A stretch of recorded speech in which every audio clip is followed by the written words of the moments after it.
Hello all, simple and టేస్టీగా tomato curry చూసేయండి. ముందుగా స్టవ్ పైన బౌల్ పెట్టుకోవాలి. దాంట్లోకి 2 టీ స్పూన్స్ ఆయిల్ వేసుకోవాలి.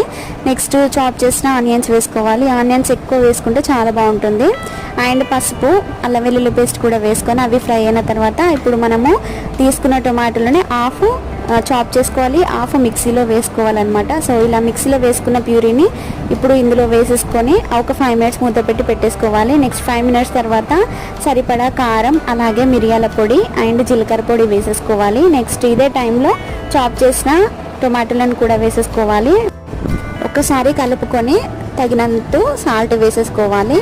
వేసుకున్న తర్వాత మూత పెట్టి ఒక 5 to 10 మినిట్స్ సిమ్లో పెట్టి ఉడికించుకోవాలి. అప్పుడే టొమాటోలు మంచిగా ఉడికిపోతాయి. సో వాటర్ ఏమీ యాడ్ చేయొద్దన్నమాట. వాటర్ యాడ్ చేస్తే అంత టేస్ట్ బాగుండదు. సో ఇలాగా ఆయిల్ పైకి తేలిన తర్వాత అప్పుడు కొత్తిమీర, ధనియాల పొడి వేసుకొని దించేయడమే, అంతే. టేస్ట్